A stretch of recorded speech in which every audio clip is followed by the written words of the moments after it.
Halo, selamat datang di podcast Komik Indo. Di episode kali ini, gue mau bahas webtoon yang quote-on-quote sempat pindah haluan genre. Komik yang mau gue bahas kali ini berjudul Privately, karya Omenil No.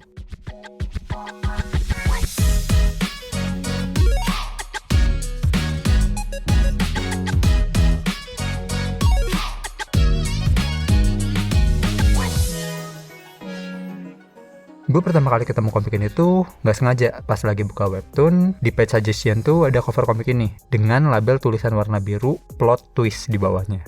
Gue tuh tadinya ngira webtoon sedang aneh-aneh lagi nih. Soalnya waktu dulu pas gue lagi explore komik by genre, gue rada kaget pas pertama nemu ada komik yang genrenya kerajaan, terus genre CEO. Iya, gue tahu itu cukup common di webtoon, tapi kalau gue mikirin labeling genre secara general gitu, misal di film atau game gitu, kan kayaknya jarang gitu ada film yang dilabelin genrenya kerajaan atau game yang genrenya CEO gitu. Makanya waktu gue baca plot twist tuh gue mikir, ini webtoon mau bikin plot twist jadi genre juga apa gimana? Cuma pas gue baca, oh ternyata itu kayak semacam tag gitulah kayaknya. Dan dari situlah akhirnya gue baca komik ini. Komik Privately ini awalnya adalah webtoon kanvas, dan pas lagi ada webtoon kontes di tahun 2022, komik ini diikutsertakan di kategori takut. Di hasil akhir, komik ini berhasil jadi runner-up dan akhirnya terbit secara ofisial sebagai webtoon original di bulan April 2023. Komik ini kalau secara simple, premisnya tuh adalah Battle of Truth and Deception. Jadi komikusnya tuh ngambil POV di mana ada kecenderungan orang tuh percaya sama sesuatu yang mudah atau emang pengen mereka percaya aja gitu. Nah, untuk genrenya sendiri, ini sebenarnya rada unik sih. Jadi komik ini pas terbit official pertama kali itu dikasih genre utamanya sebagai komik thriller. Tapi setelah beberapa saat, komik ini diubah jadi genre drama. Kita akan bahas ini, tapi terakhiran aja lah, biar ngalor ngidulnya enak. Tapi gue sendiri lebih setuju penggunaan genre yang baru itu. Dan menurut gue juga komik ini tuh komik drama, slice of life, dan ada misterinya juga gitu lah. Untuk ratingnya sendiri, di webtoon komik ini dikasih rating dewasa muda. Oke, untuk karakter utamanya di komik ini tuh ada dua sejoli ya, pasangan muda yang baru 3 tahunan menikah gitulah. Yang cowok itu namanya Naka dan yang cewek itu namanya Islan. Saat perkenalan dua karakter ini, gue langsung suka sih sebenarnya, terutama si Naka ya. Karena buat gue karakternya lumayan utuh gitu. Dia punya purpose, terus juga dia punya kekhawatiran juga, punya kelebihan, punya kekurangan yang rada tolol juga. Untuk Islan juga menurut gue oke lah. Ya mungkin karena gue bukan cewek dan belum beristri gitu ya, jadi gue gak begitu tahu persis tuh gerak-gerik seorang istri itu gimana. Tapi ya so far so good lah. Nah, kedua karakter ini kalau dari POV pembaca mungkin akan jadi dua karakter paling normal di komik ini. Karena selain mereka berdua, karakter lainnya itu punya gerak-gerik yang aneh gitu. Mau Mbah Romi tetangganya, mau Pak Kades, mau warga desa, atau ibunya sekalipun, itu semua punya gelagat aneh gitu. Cuma ya nanti seiring berjalan cerita, sebagian besar memang akan dijelaskan kenapanya gitu. Untuk ceritanya sendiri, komik ini mungkin kalau gue simplifikasi ya, itu nyeritain tentang Naka dan Islan yang pindah ke rumah barunya, meninggalkan ibu tercinta, pondok mertua indah gitu ya. Nggak, di sini nggak nyeritain drama picisan pertengkaran mertua menantu, nggak. Mereka baik-baik aja. Ini cuma salah satu fase kehidupan yang harus mereka tempuh aja gitu. Life must go on. Cuma di kediaman barunya itu, tanpa mereka sadari, seluruh penduduknya nyimpen rahasia yang sangat penting buat mereka. Ya sebenarnya fokus utamanya itu ada di kehidupan si pasutrinya ini, beserta misteri yang ada di sekitar mereka. Untuk penceritaannya sendiri, gue ngerasa komik ini tuh tipikal cerita yang plot driven gitu. Ya karena unsur misteri itu jadi hal yang penting di komik ini, jadinya si karakternya itu diharuskan menghadapi event-event tertentu untuk bisa menguak misteri di balik cerita ini gitu. Cuma ya sekali lagi, walaupun menurut gue unsur misterinya di komik ini itu kuat, tapi fokus cerita utamanya ada di sekitar kehidupan pasutrinya ini gitu. Untuk universe-nya, komik ini sepertinya pakai lokasi fiktif ya, walaupun mungkin ada kota atau lokasi asli yang jadiin referensi utama. Cuma gue bisa bilang fix ini di Indonesia gitu. Kenapa? Karena di chapter 1 aja, komik ini tuh udah bisa ngegambarin sesuatu yang khas banget adanya di Indonesia gitu. Salah satunya adalah gambaran pom bensin atau SPBU yang biasanya merah putih itu. Iya, yang waktu itu kabarnya petingginya ngoplos bensin. Nggak boleh ngomong gitu ya. Maaf. Ya pokoknya SPBU yang itulah. Ya pasti lu tau lah. komiknya tuh nggak ngegambarin logo, nggak ngasih tulisan, tapi dari bentuk dan warnanya aja sebagai pembaca gue tuh udah langsung mengasosiasikan ke tempat itu gitu. Untuk setting waktu yang dipakai pun kayaknya zaman-zaman sekarang ya. Ya walaupun mereka tinggal di desa, jadi nggak begitu banyak teknologi atau kendaraan yang gimana-gimana gitu. Tapi dari kebiasaan mereka video call udah kelihatan sih. Sebenarnya ada satu metode lagi sih yang bisa dipakai buat ngitung kisaran tahunnya, tapi bakalan menguak sesuatu dalam cerita. So, I won't do that. Jadi, menurut penilaian gue, komik ini tuh komik yang secara pribadi gue suka, tapi mungkin tidak untuk semua kalangan. Selain karena komik ini diperuntukkan untuk remaja yang udah lebih dewasa gitu ya, komik ini juga bisa dibilang punya pace yang lumayan lambat, terutama di bagian awal. Jadi kalau lu misal punya ekspektasi ini adalah komik misteri atau thriller yang membuka clue-clue baru di tiap episodenya, mungkin lu nggak akan selalu menemukan itu di komik ini. Cuma kalau lu penikmat komik slice of life atau drama yang pengen ngerasain sensasi yang cukup intens dan thrilling di beberapa bagian, mungkin lu akan cocok sama komik ini. Atau mungkin buat lu yang suka cerita-cerita drama tapi pengen nyobain untuk nikmatin genre lain gitu ya, menurut gua komik ini bisa jadi jembatan yang bagus untuk lu menyukai genre lain, khususnya misteri dan thriller melalui komik drama gitu. Yang paling gua suka dari komik ini adalah konsistensi cerita yang tetap dibawakan autornya walaupun diterjang badai dan topan. Mungkin terdengar sedikit absurd ya, tapi gue belum bisa menjelaskan ini karena bakalan spoiler banget. Cuma yang bisa gue kasih tahu adalah ini komik real drama dan thriller, karena drama dan ketegangannya tuh kebawa sampai kolom-kolom komentar coy.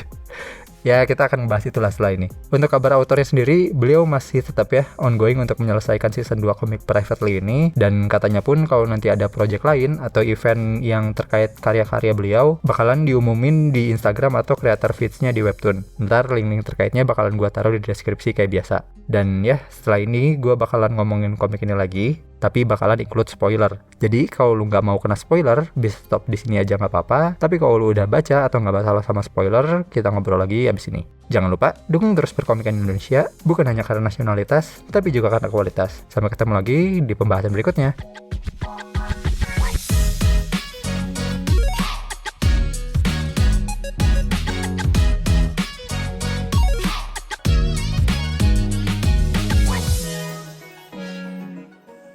Oke, side notes. Mungkin sebelum ngebahas soal genre dan hal-hal yang gue sebut tadi ya, gue mau bahas sedikit soal karakternya dulu. Terutama karakter Naka. Yang tadi gue bilang dia tuh punya kekurangan yang rada tolol gitu ya.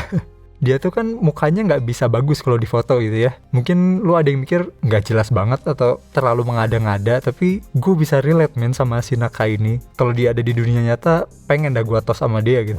Karena gue juga kurang lebih gitu. Lu bahkan kalau ngecek sosmed gue ya, lu akan menemukan deskripsi yang bertuliskan mamalia yang tidak fotogenik. Karena menurut gue emang sesusah itu buat ngontrol muka, atau bahasa Sundanya Kobe gitu ya, kontrol banget. Dari zaman sekolah gue tuh kalau foto bareng pasti jadi bahan omelan orang-orang. Bahkan temen gue di kantor pernah frustasi gitu pas lagi ngumpulin materi buat bikin profile. Dia marah-marah soalnya dari 30 hasil jepretan, foto gue yang bisa dipakai tuh cuma 3 biji.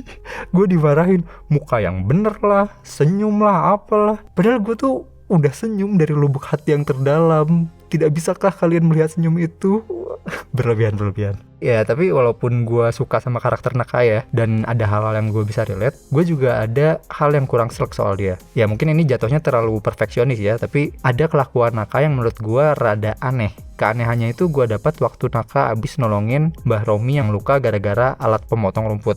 Itu kan tadinya dia benci banget tuh sama Mbah Romi, karena rumornya dia adalah pembunuh dan pemerkosa kan. Dia juga rela cepet-cepet pindah biar istrinya gak deket-deket sama Mbah Romi gitu. Nah tapi setelah lihat kondisi Mbah Romi yang terluka itu, dia kayak tiba-tiba iba dan 100% percaya aja gitu. Ya ibanya oke lah, karena dia juga ngelihat sosok ibunya di Mbah Romi kan. Tapi untuk 100% percaya itu menurut gua rada gak mungkin sih.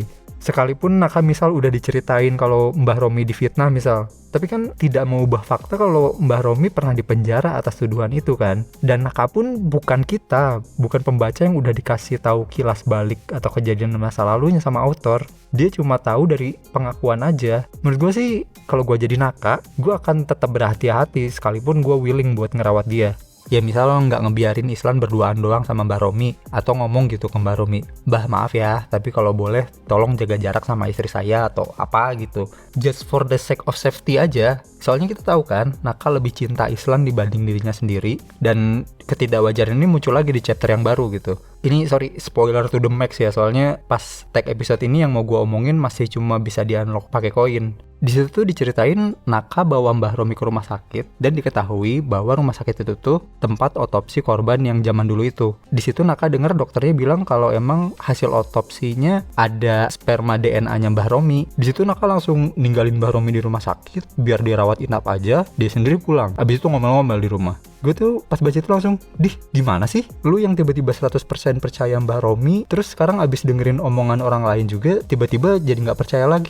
Ya kan Mbah Romi di penjara udah lewat proses pengadilan, yang mana nggak mungkin dia dijatuhi hukuman kalau nggak cukup bukti kan. Gue jadi mikir, lu kenapa sih? Lu kan chef gitu, kepala, pemimpin kalau di dapur, tapi kok ngambil keputusannya instan dan gegabah gitu, kelihatan jadi rada pelin-pelan aja. Ya emang nggak banyak sih chapter Naka yang kayak gitu, 1-2 chapter aja. Makanya tadi gue bilang agak-agak perfeksionis jadinya kalau ngomentarin soal ini. Oke, kita lanjut bahas soal kabar komik ini yang sempat ganti genre. Jadi gue sendiri awalnya nggak ngeh tuh kalau ada pergantian genre. Soalnya tadi kan gue baca komik ini karena hashtag plot twist itu aja. Jadi gue nganggap komik ini tuh ya udah komik drama kehidupan pasutri aja. Sampai akhirnya di chapter 14 gitu ya kalau nggak salah, gue baca komentar pembaca yang protes gitu. Ya katanya draggy lah ceritanya. Terus ada yang nanya mana thrillernya, dan komentar-komentar kayak gini tuh tetap ada juga di beberapa chapter setelahnya gitu. Gue penasaran kan, emang iya ini tuh komik thriller gitu? Pas gue cek di creator feeds-nya ada postingan terkait perubahan genre ini. Jadi katanya pas awalnya memang autornya tuh pengen ini jadi komik drama aja, karena ya dari beliau sendiri emang lebih ke psychological thriller dan banyak momen heartwarmingnya. Nah tapi karena dia pas di Webtoon Challenge itu menang di kategori takut dan ada unsur thrillernya juga, jadi pihak Webtoon nyaranin untuk jadi genre thriller aja, dan autornya pun oke gitu. Nah cuma memang kayak yang gue bilang tadi, ini tuh bukan komik thriller atau misteri yang tiap chapternya ada kejadian berdarah atau clue yang dikeluarin gitu, enggak. Jadi lebih fokus ke kehidupan Naka dan Islan, tapi ada hal-hal yang kayaknya janggal gitu di sekitar mereka. Jadinya memang lebih banyak ngasih tahu ada kejanggalan A, kejanggalan B, kejanggalan C gitu aja, tanpa nge-reveal apapun dalam rentang waktu yang deket lah. Nah ini gue coba bersikap objektif ya, I'm trying. Soalnya kalau gue sendiri kan nggak masalah sama komik ini karena gue nggak punya ekspektasi apa-apa di awalnya. Nah cuma mungkin buat orang yang nganggap ini adalah komik thriller, nunggunya kelamaan untuk bisa sampai ke scene yang thrilling atau revealing misteri yang berarti gitu. Kalau gue baca-baca lagi, pengungkapan hal yang penting atau berarti besar tuh baru keluar di chapter 20-an. Yang mana kalau satu chapter seminggu, berarti pembaca berekspektasi ini udah nunggu sekitar 5 bulanan. Dan menurut gue wajar gitu kalau memang pembaca banyak yang nuntut jadinya. Makanya gue mikir keputusan author dan Webtoon untuk mengubah genre utamanya jadi drama adalah keputusan tepat sih. Karena rata-rata pembaca yang tidak puas tuh mereka yang emang expect ini komik thriller, sedangkan pembaca yang nikmatin komik ini sebagai komik drama masih fine-fine aja. Banyak juga gitu di komentar yang nyuruh untuk sabar atau ngasih tahu kalau ini tuh kisah drama dan sebagainya lah. Makanya tadi gue bilang ini komik drama dan thrillingnya tuh nyampe komentar-komentar gitu. Karena komentar pembaca pun makin melebar dan banyak juga yang kemana-mana dan gak on point gitu. Ambil contoh, buat yang kontra sama pembaca yang buru-buru minta scene thrilling, itu sering banget gue lihat yang ngebales kayak, lo pikir bikin komik gampang? Atau ya udah bikin komik sendiri aja gitu. Ya gue paham bikin komik gak gampang dan gak semua orang bisa, tapi kan bukan berarti pembaca gak boleh kritik kalau gak suka. Apalagi beberapa pembaca yang kritik tuh memang yang beli pakai koin gitu, kelihatan dari tanggal early komennya. Ya mungkin analoginya kayak lu beli nasi goreng gitu, pas lu makan ternyata garamnya terlalu banyak. Masa lu harus jadi penjual nasi goreng juga baru boleh komentar, "Bang asin bang," kan gak gitu ya. Nah, di sisi lain, yang minta cepet-cepet scene thrilling juga banyak yang absurd juga menurut gua. Ini salah satunya yang paling banyak bilang, "Thor, kok chapternya makin pendek? Thor, lihat dong webtoon-webtoon yang serupa, panel mereka itu lebih banyak dari ini." Menurut gue ini komentar yang gak jelas dan gak berdasar. Kenapa? Nih, gue pakai perbandingan langsung aja ya. Orang yang mulai komentar kayak gitu, dan yang lain jadi ikut-ikutan tuh mulai di chapter 29. Dan jumlah panel chapter itu tuh ada 42 panel. Yang mana di chapter sebelumnya itu, di chapter 27 dan 28, sama-sama punya panel yang lebih dikit, yaitu 40. Dan itu pun bukan pas saat-saat itu aja. Chapter awalnya pun jumlah panelnya memang sekitar segitu. Ya, chapter 1, 2, 3 pengecualian lah. 3 chapter ini kan buat ngehook pembaca dan butuh lebih banyak kan. Tapi sisanya tuh kurang lebih sama. Nih, gue bacain jumlah chapter dari 29 tadi, sampai ke chapter dimana mereka berhenti komen kayak gitu, dan ada yang bilang chapternya diperpanjang. Nih, chapter 30, 40 panel, 31, 41 panel, 32, 42 panel, 33, 44 panel, 34, 43 panel. Nah, di chapter 34 ini udah pada berhenti tuh bacot chapter pendek. Terus chapter 35, 40 panel, 36, 45 panel, chapter 37, 42 panel. Dan di chapter 37 ini, ada yang bilang chapternya berasa diperpanjang. Dengar kan tadi jumlah panel yang gue sebutin? Panelnya mah tetap segitu-gitu aja, nggak jauh. Kenapa orang ngerasa ada chapter yang pendek atau diperpanjang padahal jumlah panelnya nggak lebih sedikit dari sebelumnya? Ya, karena itu ngaruh ke seberapa cepat mereka nikmatin atau scrolling komiknya. Komik ini tuh komik drama, jadi wajar banyak dialognya, banyak teksnya. Karena banyak teksnya, orang jadi lebih lama bacanya. Dan kalau ada scene yang minim dialog, misal dia lari atau ketakutan tanpa ngomong apa-apa, ya wajar kalau lu ngerasa lebih pendek. Karena panelnya cuma lu lihat, terus lu lewatin aja. Kalau mau contoh yang lebih jelas, coba deh cek webtoon action. Di situ lebih banyak yang protes panelnya dikit. Padahal kadang udah bikin 60 panel gitu. Ya itu karena komiknya lebih banyak baku hantam dibanding ngomongnya gitu. Padahal kadang udah bikin 60 panel. Dan setahu gue pun, komik webtoon yang tayangnya per minggu itu memang rentangnya antara 40 sampai 60 panel. Jadi, kalau lu ngerasa komik ini panelnya kurang dibanding webtoon lain, lu yang kurang piknik berarti. Ya, huru-hara ini tuh gue gak enak sih ngomongnya, tapi perlu gue akui cukup menarik sih. Jadinya memantik obrolan yang gak seragam gitu. Walaupun mungkin selama beberapa bulan pas komentarnya berseteru gitu, bikin autornya sakit kepala kali ya. Tapi itu juga yang gue suka dari keteguhan autornya gitu. Maksudnya setelah diserang ini itu, setelah terpaksa ganti genre karena dikatain scam, misleading gitu. Tapi autornya setelah gue konfirmasi juga, beliau nggak ganti alur cerita yang udah dia tetapin di awal gitu. Beliau nggak berusaha ngebanyakin unsur thrillernya karena ditagih terus, atau shifting full drama karena ganti genre. Dan gue rasa itu emang hal terbaik yang seharusnya dilakukan sih. Soalnya kalau lu lihat sekarang, udah hampir nggak ada komentar yang negatif gitu. Mungkin karena revealing misteri atau hal-hal thriller yang sebelumnya diminta pembaca, udah dikeluarin juga gitu ya. Dan kalau lu belum baca atau mau nyoba mulai baca komik ini sih, gue rasa lu nggak akan ngalamin seperti orang-orang yang gue sebut tadi deh. Karena chapter-chapter setup sampai punchline dan revealingnya udah banyak yang dikeluarin gitu. Jadi lu gak akan ngerasa nunggu berbulan-bulan kayak orang-orang yang di komen itu. Karena gue pun yang bacanya maraton ya, ngerasa enak-enak aja gitu. Walaupun sebenarnya gue ngerasa kalau mau keep up thrillingnya, bisa beberapa urutannya ditukar tanpa revealing hal yang penting. Kayak misal itu si tuyul hitam itu siapa? Toto ya. Itu kan bisa aja penjelasan Toto itu ditarik ke depan dan nyeritain aja kalau misal dia punya hubungan sama kejadian penting di kota itu dan dia jadi saksi mata tanpa perlu secara eksplisit ngasih tahu apa yang dia lihat.